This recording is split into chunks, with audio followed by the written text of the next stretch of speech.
Le président béninois Patrice Talon explique les raisons de l'interdiction d'embarquer du pétrole nigérien via le terminal de l'oléoduc de Sémékraké. Si vous voulez charger votre pétrole sur nos plateformes, dans nos eaux, alors vous devez considérer que le Bénin n'est pas un pays ennemi et que le territoire du Bénin ne peut pas faire l'objet de trafic illicite ou bien alors d'échanges informels. Alors si nous sommes vus comme des ennemis, alors notre maïs aussi doit être vu comme un maïs ennemi. Le sorgho, le mil qui va au Niger, sont-ils devenus des produits ennemis du Niger? Et pourtant, nous les laissons partir.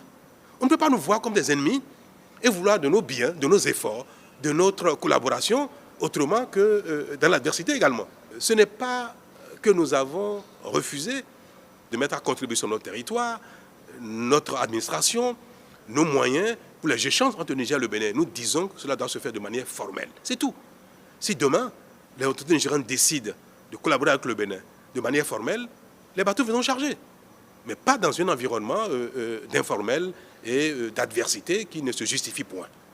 Voilà la situation. Et je suis malheureux de le constater et j'appelle de tous mes voeux les autorités nigériennes pour que le Bénin et le Niger retrouvent la fraternité qui a toujours existé et les rassurer que le Bénin n'agressera jamais le Niger. Il n'est pas de notre intérêt. Nous n'avons aucun intérêt à le faire, ce n'est pas de nos intentions. Pourquoi on le ferait?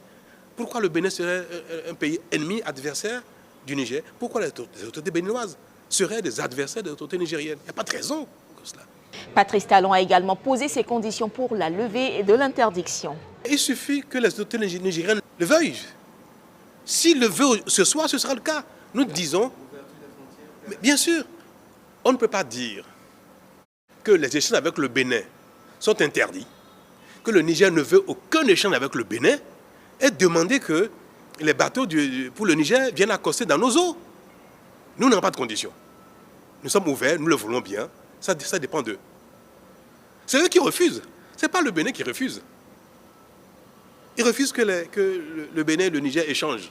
Ils refusent que les camions traversent le Bénin. Ils refusent que le port de Cotonou serve le Niger. Ils refusent, moi je le veux bien. Donc je considère qu'ils refusent ici que la plateforme de Sémé serve le Niger. Le Niger ne nous a pas saisis officiellement d'une raison particulière pour laquelle ils ont gardé leurs frontières fermées. Ils ne nous ont pas saisis officiellement non plus de leur volonté d'envoyer des bateaux chargés. Hein. Ils ne l'ont pas dit.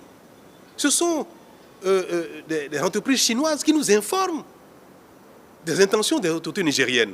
Et même cette formule n'est pas convenable. Les États ne changent pas entre eux via des prestataires privés. Non, nous sommes ouverts, nous attendons. Et nous avons seulement dit aux Chinois qu'attention, il ne peut pas avoir de bateaux chinois dans nos eaux pour charger des produits nigériens que les Nigériens eux-mêmes ont interdit de traverser le Bénin. Ce sont les Nigériens qui interdisent cela. Quand vous fermez vos frontières, vous fermez des frontières pour les produits allant chez vous, pareil pour les produits venant de chez vous vers nous. Donc les Nigériens ont interdit, nous avons dit aux Chinois, attention, ce n'est pas nous. Nous prenons acte des dispositions que les Nigériens ont mises en place actuellement dans le cadre des échanges entre le Bénin et le Niger. C'est pour prévenir les Chinois afin que les bateaux ne viennent pas rester dans nos eaux indéfiniment, et pour les faire comprendre qu'attention, vous ne pouvez pas venir charger des produits alors que les Nigériens refusent. J'ai personnellement envoyé des émissaires, le ministre des Affaires étrangères. Nous tentons de parler avec eux. Nous sommes même actifs dans le rétablissement de la coopération avec le Niger. Et là-bas, on n'a pas de réponse. Je vous le dis, je suis malheureux.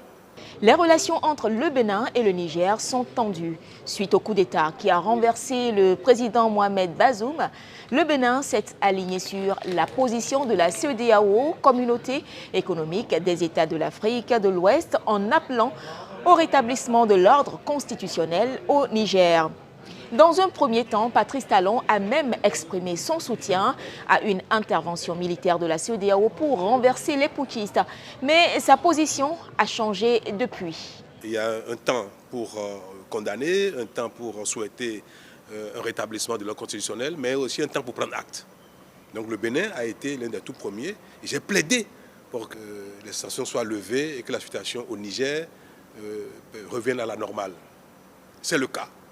Et le Bénin a mis en œuvre tout de suite les mesures de de lever des sanctions et nous avons ouvert les frontières.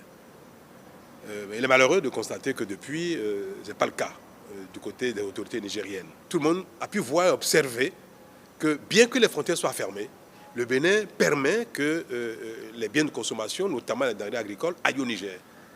Mais arrivé au pont qui a suivi le fleuve Niger, à Malanville, qui est le passage formel entre le Bénin et le Niger, la frontière est ouverte du côté Bénin, mais du côté Niger, c'est fermé.